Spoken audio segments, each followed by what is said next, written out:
কোনো এক গভীর রাতে জুন পুশ করার জন্য জুন পুশ একটা লাগে আমরা চলে আসলাম জুন পুশ করার উদ্দেশ্যে। মোটামুটি শরীরে একটা ভাব আইছে না? তো মোটামুটি শরীরে একটা ভাব নিয়ে যাচ্ছিলাম সামনের দিকে। তো সামনের দিকে আসতে না আসতে দেখো আমার সাথে এখানে কি ঘটনাটা ঘটলো।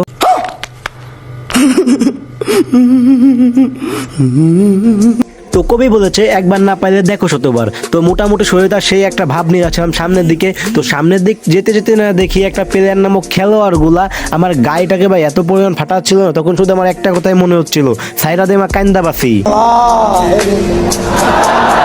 বর্তমান সময়ে ভাই পুরো প্লেয়ার গোজলা জুন পুষে দেওয়া যায় না। তো পুরো প্লেয়ার তোমাদের বলতেছি আপনার জুতাটা খুললে আমার দুই গালে মারে।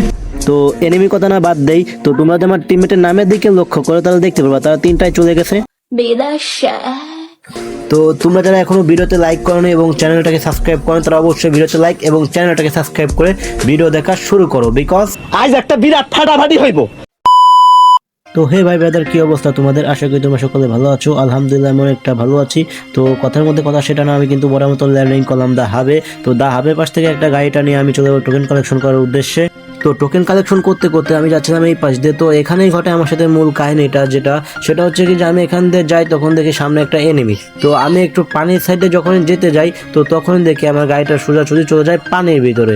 তো পানির ভিতর থেকে যখনই আমি উপরে দিক আসতে যাব তখনই একটা প্লেয়ার করে কি আমাকে দূর থেকে ফায়ার করে আমাকে করে দেয় ডাউন। তো তারপর আর কি আমিও চলে যাই বিদেশে। তো বিদেশ থেকে আমাকে আমার টিমমেট কিন্তু আবার দেশে নিয়ে আসে এবং আমি কিন্তু একটা গাড়ি নিয়ে এবং টিমমেটের কাছে যত টোকেন ছিল সেই টোকেনগুলো নিয়ে আমি কিন্তু আবার চলে যাব জুন পুশ করার উদ্দেশ্যে। তো টিমের কাছে টোকেন নিয়ে আমি যখন একটু সামনের দিকে যাচ্ছিলাম তো তখনই দেখি এখানে 500 টোকেন। তো 500 টোকেন নেওয়ার জন্য যখন আমি নামি তখন দেখি একটা প্লেয়ার নামক খেলোয়াড় আমার উপর এত পরিমাণ যে নির্যাতন করছে না ভাই, ধারণার বাইরে। তো তারপর যাই হোক সেখান থেকে হালকা পাতলা কোনো রকম যানটা বাঁচিয়ে নিয়ে চলে যাবো আমি আবার ছেপে। তো আমার এখন মূল উদ্দেশ্য হচ্ছে একটা গাড়ি তালাশ করা। তো কোথা থেকে ভালো একটা গাড়ি তালাশ করে পাওয়া যায় এই উদ্দেশ্য নিয়ে কিন্তু আমি সামনে দিকে যাচ্ছিলাম। তো সামনে দেখে একটা নতুন একটা গাড়ি মনে হচ্ছে, তো সেইটা নিয়ে আমি আবার চলে যাব জুন পুশ করার উদ্দেশ্যে। তো যাই হোক, আর এটা কিন্তু ভাই কালারি ম্যাপ। তোমরা কিন্তু যারা জুন পুষার আছো এবং যারা জুন পুষের ভিডিও দেখো তারা কিন্তু অবশ্যই জানো কালারি ম্যাপে কেমন কী দেখি জুন পুশ দেওয়া যায়। এখানে ভাই যেখানে সেখানে পাথর ব্যারিকেড দেওয়া আবার ছোটো ছোটো গাছ, যার জন্য কিনা ভাই জুন পুষ দিয়ে কিন্তু অনেকটাই অসুবিধাজনক হয় আমাদের মতন জুন পুষারদের জন্য। তো যাই হোক, আমি দেখতে পাচ্ছি কিন্তু কোন চাপাতে কিন্তু ভাই জুন পুশ দিয়ে যাচ্ছি না। তা কি আর বলবো, তোমরা কিন্তু ইতিমধ্যে সকলেই জানো কি কালারি ম্যাপে কিন্তু জুন পুষতে অনেকটাই কষ্ট হয়। তো যাই হোক, আমি কিন্তু আবার গাড়ি নিয়ে মোটামুটি টোকেন কালেকশন করা শুরু করব। তো মোটামুটি অনেকক্ষণ টোকেন কালেকশন করার পর দেখে আমার কাছে টোকেন হয়েছে 6400। তো তারপর কি যাই হোক, টিমমেটকে একটা দেখো মরে গেছে টিমমেট একটা। তো সেই টিমমেটকে রিভাইভ দেওয়ার জন্য আমি চলে যাবো আবার জুনের বাইরে, কারণ এটা প্রায় ভাই ফার্স্ট সেকেন্ড জুনে বেশি হিল কাটবে না, এই জন্য কিন্তু আমি আমার টিমমেটকে ইজিলিভাবে রিভাইভ দিতে পারবো। তো আর প্রথমবার টিমমেটের কাছে টোকেন নেওয়ার পর আমি কিন্তু আর টিমমেটের কাছে কোনো প্রকার টোকেন নিতেও পারি না, এমনকি তারা আমাকে টোকেন দেয়ও নাই।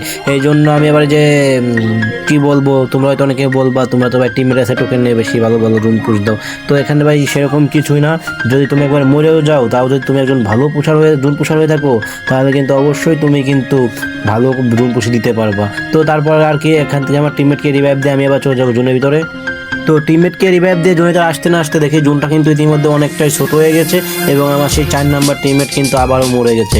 তো তারপর আর কি তাকে রিভাইভ দেওয়ার জন্য আমি কিন্তু আবারও চলে যাবো জুনের বাইরে ভ্যান্ডিংয়ে, কারণ আমার টিমমেটকে কিন্তু নামাইতে হবে না। যদি তাকে আমি না নামাই তাহলে কে নামাবে?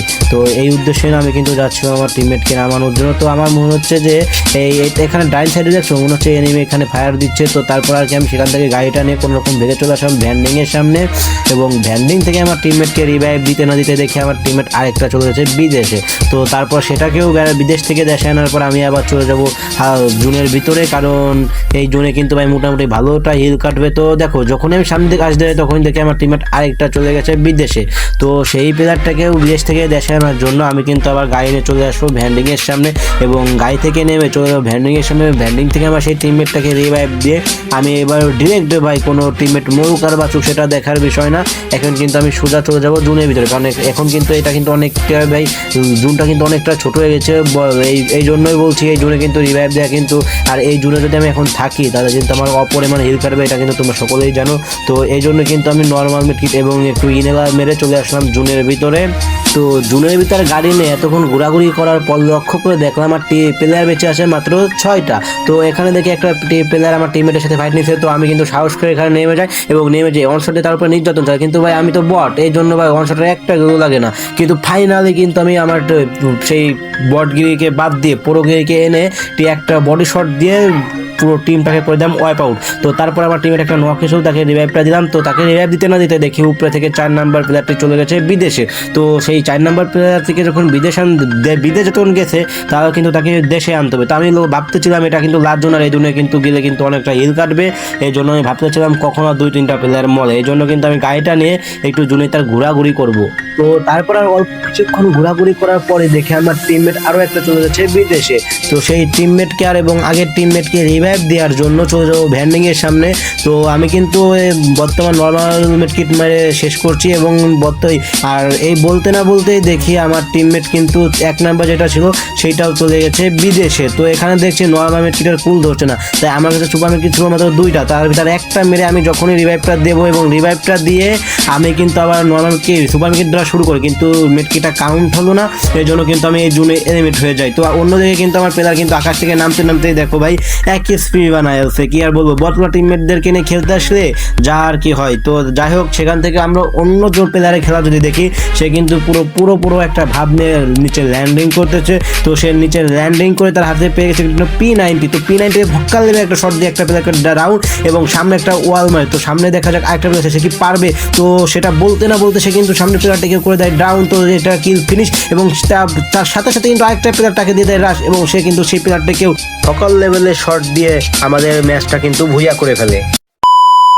তো আজকের ভিডিওটা এই পর্যন্ত ছিল। তো তোমাদের যার কাছে আমার আজকের এই ভিডিওটা ভালো লেগেছে তারা অবশ্যই ভিডিওতে একটা লাইক এবং চ্যানেল নতুন থাকলে চ্যানেলটাকে সাবস্ক্রাইব করে পাশে থাকা রেড বাটনটি প্রেস করে দিবা, যাতে আমাদের নতুন ভিডিও ছাড়ার সাথে তোমাদের কাছে ভিডিও চলে যায়। আর আমার এই জুন পুষের ভিডিও তোমাদের যার কাছে ভালো লেগেছে তারা অবশ্যই একটা করে কমেন্ট করবা, তাহলে আমি বুঝবো আমার জুন পুষের ভিডিওটা তোমাদের কাছে অবশ্যই ভালো লেগেছে।